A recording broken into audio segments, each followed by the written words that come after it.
The question becomes, I suspect, some form of what now? Or because it's 2020, what now? What now? But we wanted a minister, and we got a minister. What now? I was raised in an old-fashioned Lutheran church, in the church of my father and his father, of my ancestors who attended there when the services were all in Swedish, pews filled by immigrants who'd come to work at the John Deere factories along the riverfront in Moline, Illinois. First Lutheran Church was unchanging, held in stasis from my baptism to my father's funeral. Stained glass, altar cloths, communion wine, pews, organ music, all unchanging.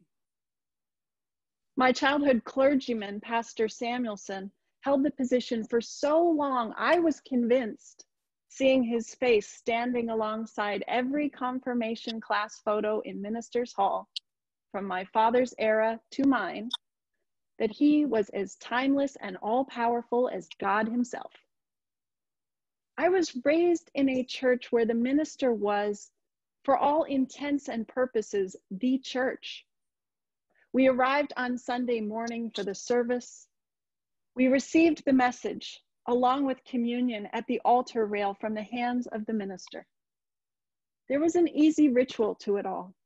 Standing and sitting, kneeling and bowing our heads, eyes open and eyes closed, and peace be with you and amen. We played the role of passive consumers each week.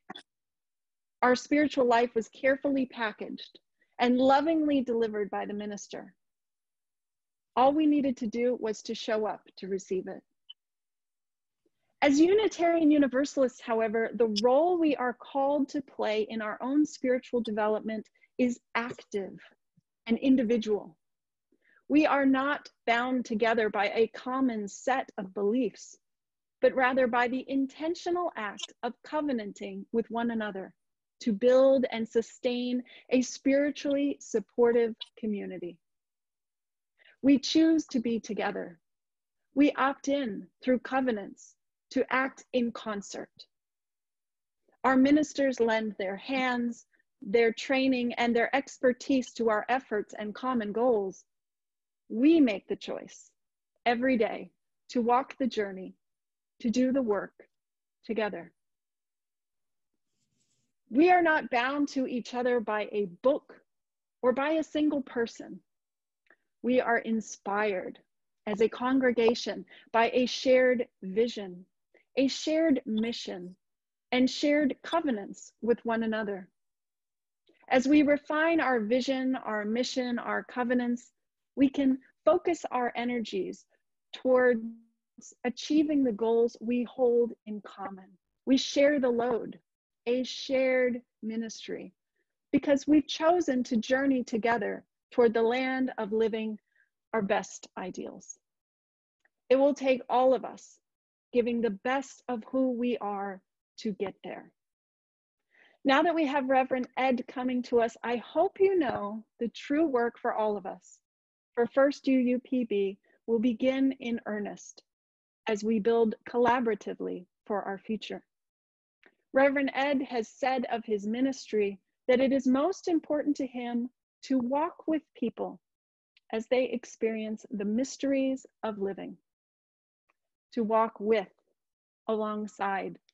He won't be walking in front, he won't be carrying us, he won't be nowhere to be found. He'll be walking and working alongside us. That is shared ministry, working together to minister to the needs of each other in this beloved community. Interim ministry is a journey, a hopeful journey from one place to another, as we recommit ourselves to our mission and our vision and our covenants, as we work for something in ever deepening alignment with our values and principles.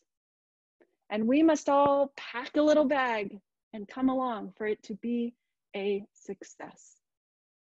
We are not passive consumers of our spiritual life. We are active, individual co-creators of it. And as we take this journey together, as we welcome newcomers into our midst and work with Reverend Ed to plot our way through the terrain to where we aspire to be, day by day, when we are asked to show up and contribute to the greater work, to do what we can, I hope you'll all remember, ours is no caravan of despair. Come, yet again, come. While our minister won't be joining us officially until August 1st, he sent along this video greeting for all of us this morning. Your Corona minister. That's not an actual term. I just made that up, but it's fairly accurate. These are weird times we live in, you and I. Just a little while ago, if you put on a mask to go into a store, someone would have called the police. Now you need to wear a mask to buy a simple hot dog from Costco. And don't tell me for a minute that you don't eat the hot dogs at Costco. We all eat the hot dogs at Costco because they're delicious. That can be our little secret. And I also know that you're going through some weird times at church as well. I feel you. In my home congregation, we had a beloved minister who was there one day and gone the next. And we were off cycle, and it took almost a year to welcome our wonderful developmental minister, the Reverend Lisa Bove-Kemper. We were ministerless for a year, just like you. We did some things right. We did some things not so right. Most things were in the middle somewhere. In the end, we set ourselves up for success. Not everyone who started the journey with us ended it with us, and we picked up a few fellow travelers along the way.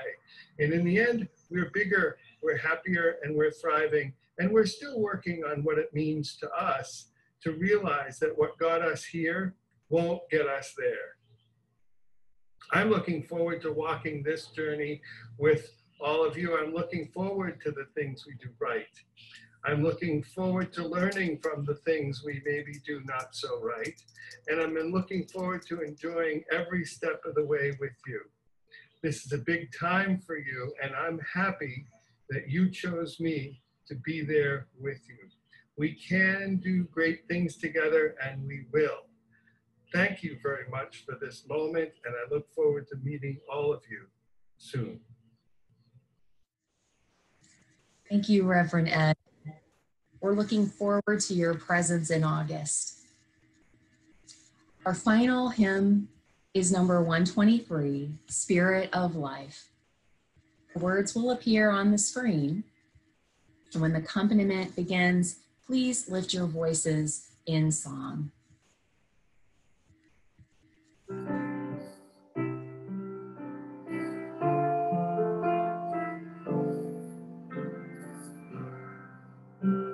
Spirit of life, come unto me. Sing in my heart of the stirring of compassion.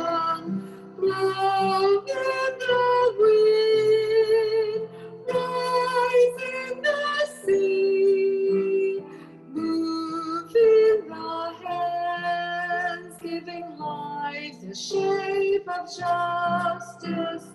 Loose holy clothes, wings set me free. Spirit of life, come to me, come to me.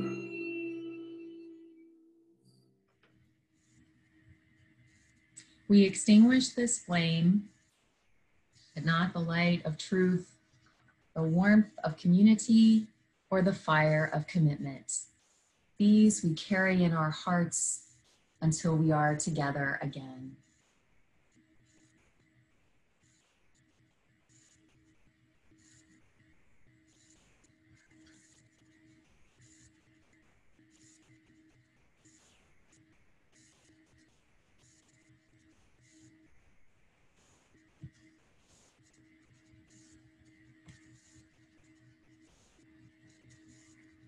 And now, may we go forth in the certainty of faith, in the knowledge of love, and in the vision of hope.